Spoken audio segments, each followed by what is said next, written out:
Bonjour, aujourd'hui je vous présente 5 applications qui sont pas piquées des verres sur macOS. Et on commence tout de suite à l'écran avec Upscale. Qu'est-ce que c'est Upscale? C'est une application qui va vous permettre d'améliorer de vieilles images. Alors on va aller tout de suite dans l'application. Vous pouvez la télécharger, elle est totalement gratuite. Elle va faire quand même super bien le travail. On va prendre une vieille photo de moi. On va rire un petit peu de moi, tiens. On va prendre une photo où j'ai l'air plutôt vieux. Tiens, on va prendre cette photo-ci. Alors, vous voyez, cette photo-ci a été prise par mes parents il y a fort longtemps. Je pleurais. Ben oui, on était en vacances et j'étais un enfant et je pleurais. Alors, je vais tout de suite faire un upscale de cette photo-là pour que vous puissiez voir ce qu'elle va donner. L'outil vous permet d'améliorer la définition des photos, de grossir les photos. Vous passez d'une définition supérieure, mais aussi d'une dimension supérieure.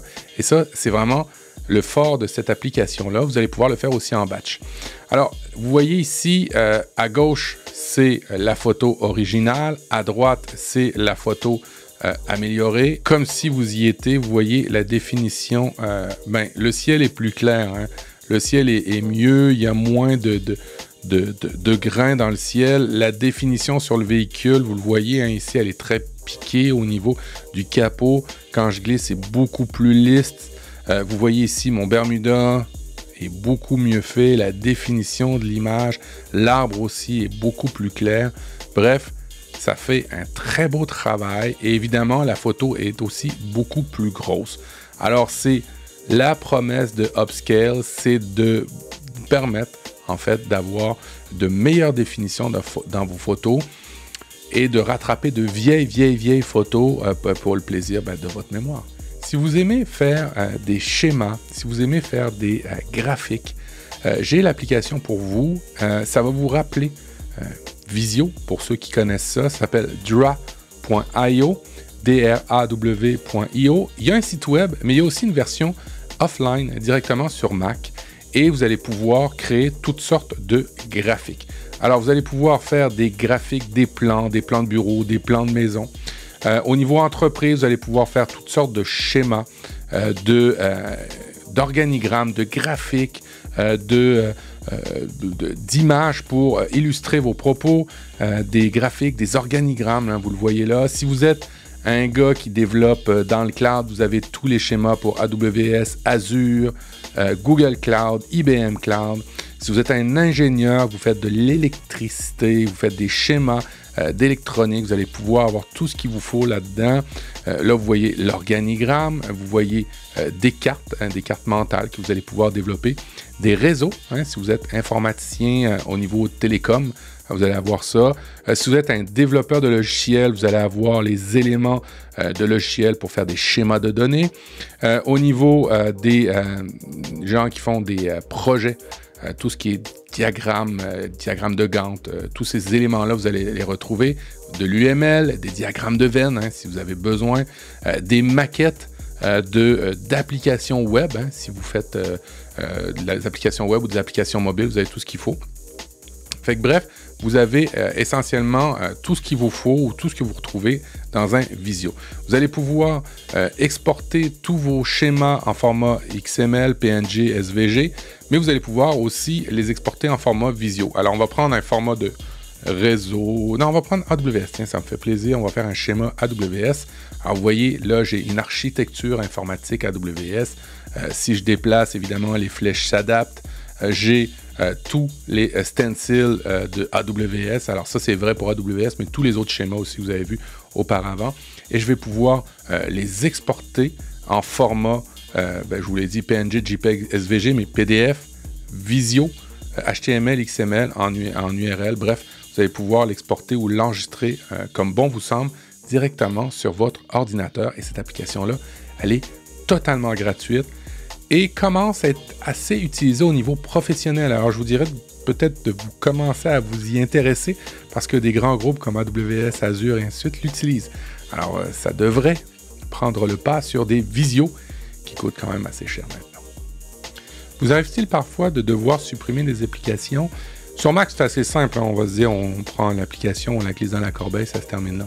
Mais saviez-vous que votre Mac ne supprimait pas tout bien ou tout complètement les fichiers qui sont reliés à certaines applications?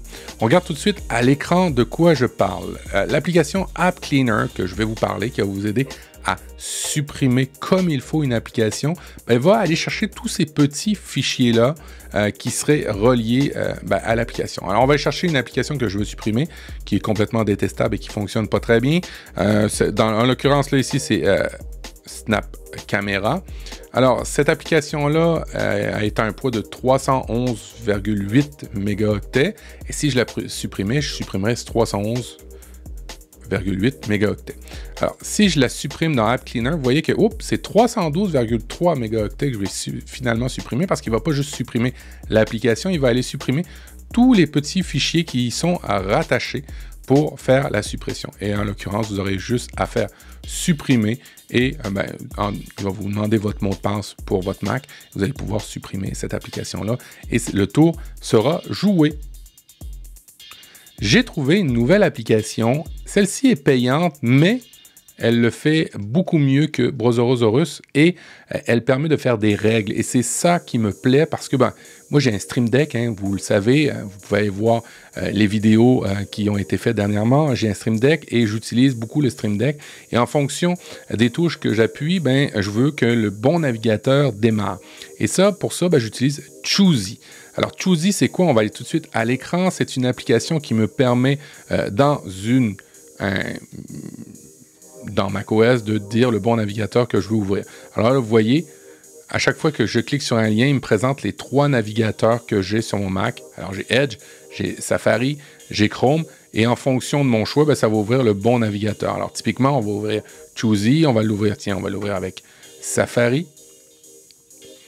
Et Choosy, c'est une application qui va permettre, pour 10 $ US, qui va permettre de choisir le bon navigateur et qui va aussi mettre des règles pour ouvrir un navigateur spécifique en fonction d'une règle. Alors, typiquement, si vous voulez ouvrir, je ne sais pas, les sites de Office dans Edge, vous allez pouvoir le faire. C'est d'ailleurs ce que j'ai fait moi. Hein. On va aller voir tout de suite Choosy. Préférences, je me suis fait des règles. Alors là, vous voyez que vous pouvez ajouter une extension directement dans le navigateur Safari. Vous pouvez aussi l'ajouter dans Chrome pour alterner d'une page à une autre. Moi, aujourd'hui, je vous montre juste d'ouvrir un lien pour l'ouvrir dans le bon navigateur. Alors, vous pouvez faire des règles. Moi, je me suis fait des règles pour le bureau. Hein, typiquement, lorsque j'ouvre des choses qui ont l'URL de mon bureau, j'ouvre directement avec un navigateur pour ne pas avoir à me reconnecter tous mes services sur mon navigateur. Mais si c'est d'autres trucs, il me pop-up quoi? Il me pop-up ce prompt-là. Alors, vous pouvez choisir de l'afficher directement. On va faire un Alt-Tab. Vous allez voir un petit peu de quoi je parle. Tac. On va aller dans Notes. Le prompt, c'est ça ici. Alors, vous voyez, vous pouvez le choisir. Vous pouvez le personnaliser pour l'avoir comme ça. Pour l'avoir en format carré comme ça, mais vous pourriez l'avoir en format circulaire pour pouvoir choisir. Alors, si je le fais en mode circulaire, vous voyez, ça va donner ça. Si je veux l'ouvrir dans Edge, ça va l'ouvrir dans Edge. On supprime cette fenêtre-là. Bon, alors, vous voyez que je suis capable de personnaliser le prompt. Je suis aussi capable de personnaliser la grosseur des polices des icônes, en fait. Je peux la réduire. Je vais garder mes en format de rangée. Vous pouvez mettre le nom du navigateur en dessous. Vous pouvez même mettre l'URL en dessous, ce qui donnerait ceci. Vous voyez, il est complètement reconfiguré.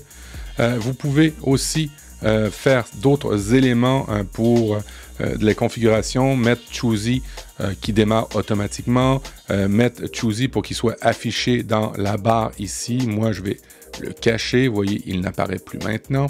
Vous pouvez aussi lui demander d'ouvrir les URL raccourcis pour pouvoir les voir lorsque vous allez cliquer. Hein, ça va retirer le raccourci. Alors, si vous avez un Bitly, ben, vous n'allez pas juste voir le Bitly, vous allez voir vraiment la bonne URL que vous allez sélectionner. Et en fonction de ça, ben, ça va vous permettre de choisir le bon navigateur parce que des fois, il y a des navigateurs qui sont beaucoup plus sensibles.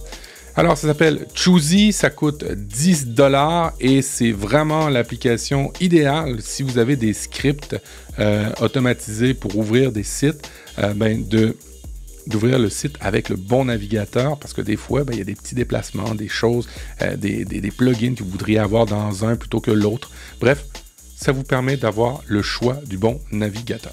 Vous arrive-t-il des fois d'avoir besoin de masquer l'arrière-plan de votre caméra lorsque vous êtes dans des visioconférences?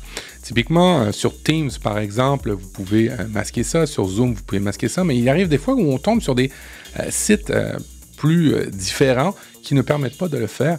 Et pour des raisons de sécurité, de données personnelles, moi, je préfère masquer l'arrière-plan, quitte à ne pas montrer mon décor parce que il y a une notion de vie personnelle que je n'ai pas envie nécessairement de montrer. Alors, des fois, je tombe sur un lien pour un site pour faire de la visioconférence qui ne permet pas cette option-là. Alors, j'ai trouvé une application qui me permet de le faire indépendamment du site de visioconférence que j'utilise. Alors, on va aller tout de suite à l'écran, vous allez voir de quoi je parle. L'application, c'est VCam de la compagnie XSplit.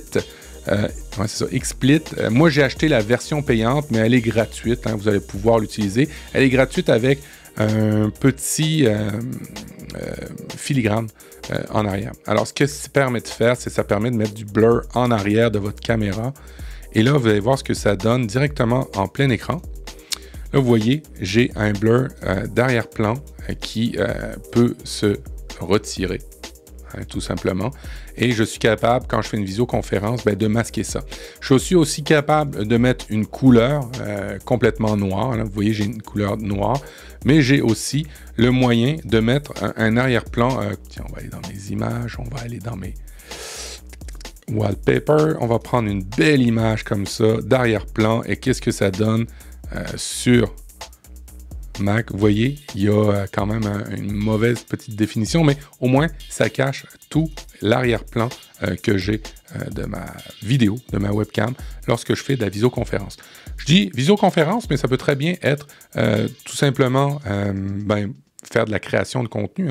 Si vous voudriez masquer et que vous n'avez pas un écran vert pour le faire, vous pourriez le faire. Vous voyez ce que ça donne. C'est quand même assez bien fait, un fond noir, c'est pas mauvais.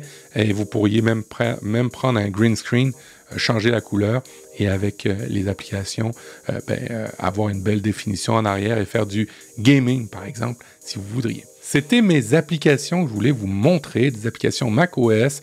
La grande majorité sont gratuites, sauf Choosy, mais elle en vaut vraiment la peine. Allez, on se voit dans une prochaine vidéo. Ciao, ciao!